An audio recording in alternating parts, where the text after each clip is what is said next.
यहाँ पे हम बात करने वाले हैं भारत के एंटी स्टेल्थ रडार ग्रेड के बारे में, जिसको लो ऑब्जर्वेबल डिटेक्शन नेटवर्क LODN। तो इसको लेके हम बात करेंगे। इसके डेवलपमेंट के ऊपर कोई भी जो ऑफिशियल वर्ड है वो नहीं है, लेकिन ज्यादातर जो एलिमेंट है जो कि इसमें जा सकते हैं वो डेवलप कर लिए गए हैं, उनको लेके हम बात करेंगे। और जो एक इंडिकेशन है कि भारत इस तरफ जा रहा है वो ये दे रहा है। जिस तरह से भारत की प्लानिंग है, AIMSA का जो प्रोडक्शन है वो 2034 से पहले नहीं होने जा रहा, लेकिन उससे पहले ये जो रडार ग्रिड है वो आप फील्ड कर लेते हो, सेटअप कर लेते हो, तो वो एडवांटेज लेके आएगा, स्पेशली LAC के अराउंड। अगर हम रडार ग्रिड की बात करेंगे तो ये उस तरह का नेटवर्क होता है जहाँ पर जो मल्टीपल लेयर रडार होते हैं, कवरेज होता है, उसको आप फील्ड करके जो एनिमी के स्टेल्थ एयरक्राफ्ट है उनको आप डिटर करते हो। उनके अंदर ये डर रहता है कि वो पकड़ लिए जाएंगे। तो इस तरह के नेटवर्क में जो पहला पड़ाव होता है वो VHF रडार होगा, या फिर जो LLR है वो इस कैटेगरी में फिट बैठता है। इसको लेके 6 जो रेडार है वोस्टॉक डी वो ऑलरेडी प्रोक्योर हो चुके हैं। जो BEL DRDO और TSL का VHF SR है, ऑलरेडी इसके ट्रायल कंडक्ट किए जा रहे हैं। जल्दी जो इंडक्शन है वो दिखेगा।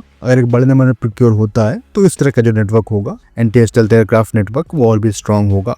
इसी नेटवर्क में जो PCLR है DRDO का वो भी जुड़ते हुए दिखेगा, जो कि एक पैसिव एलिमेंट के रूप में काम करेगा, जहाँ पे जो फ्रीक्वेंसी होगी FM होगी, LTE होगी, या फिर जो DVB है सिविल बैंड वो होने वाली है। तो ये साइलेंट ट्रैक के जो एनिमी के स्टेल्थ एयरक्राफ्ट से एमिशन हो रहा है उसको डिटेक्ट करते हैं। तो ये क्रिटिकल एलिमेंट बनेगा इस नेटवर्क के लिए, क्योंकि इसका अपना कोई भी एमिशन नहीं हो रहा, सिर्फ ये सुनता है उन सिग्नल को जो कि एनिमी ने रिफ्लेक्ट किए हैं। तो कोई भी जो ARM है, एंटी रेडिएशन मिसाइल है, वो इस तक पहुंचेगी नहीं, क्योंकि यहाँ पे एमिशन नहीं हो रहा। तो ये मल्टी स्टैटिक मोड में काम करते हैं, मतलब इस तरह के जो मल्टीपल एलिमेंट है अलग अलग जगहों पे वो डिस्पर्स किए गए होंगे, और ये सभी मल्टीपल एलिमेंट होंगे, ये सिग्नल को रिसीव कर रहे होंगे, और जो TDOA है यानी कि target via time difference arrival, उसका इस्तेमाल करके जो फ्रीक्वेंसी डिफरेंशियल है उससे टारगेट को लोकेट करेंगे। सो जो इस तरह का अप्रोच है वो इसको आइडियल बनाएगा लो RCS वाले एयरक्राफ्ट को पकड़ने के लिए, या फिर जिन पर कोटिंग की गई है। तो पीस टाइम में एयरक्राफ्ट को पकड़ेगा अपने आप को बिना रिवील किए, और जो उसका इंटीग्रेशन होगा इस नेटवर्क में वो फर्दर हेल्प करेगा ISCS के माध्यम से आपस में कम्युनिकेट करने में।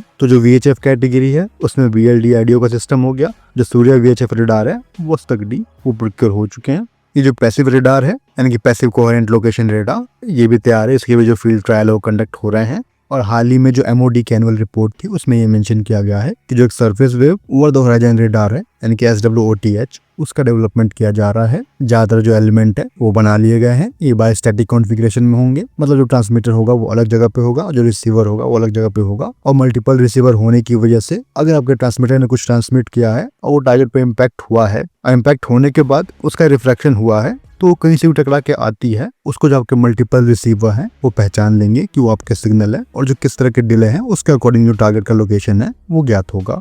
तो ये हाई फ्रिक्वेंसी वेव में काम करने वाले हैं। इसके ज्यादातर जो सब सिस्टम है वो डेवलप हो चुके हैं, और उसको इंस्टॉल करने के लिए जो प्रिपरेशन है वो की जा रही है, जो कि 2023-24 की रिपोर्ट है।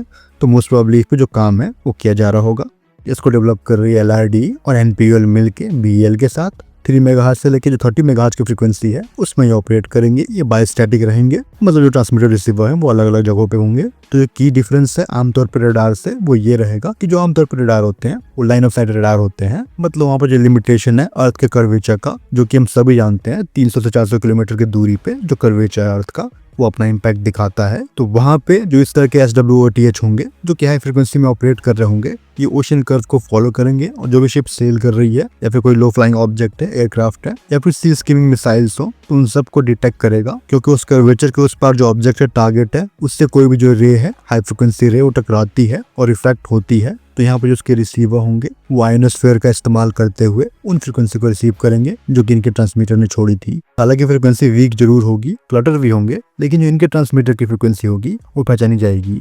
इसका जो की फीचर है वो beyond line of site detection है, यानी कि जो डिटेक्शन है वो BLOS में होगा, जो सरफेस वेव डिफ्रैक्शन है उसके थ्रू होगा। इसका जो अरेंजमेंट है बायोस्टैटिक अरेंजमेंट, दोनों का अलग अलग होना ट्रांसमीटर और रिसीवर का, वो इसको केपेबल बनाएगा कि ये स्टेल्दी रह सके। जो सर्वाइवल फैक्टर है वो हायर होंगे, जैम नहीं होने जा रहे हैं, या फिर कोई जो ARM थ्रेट है, एंटी रेडिएशन मिसाइल, वो यहाँ पे कम होंगे।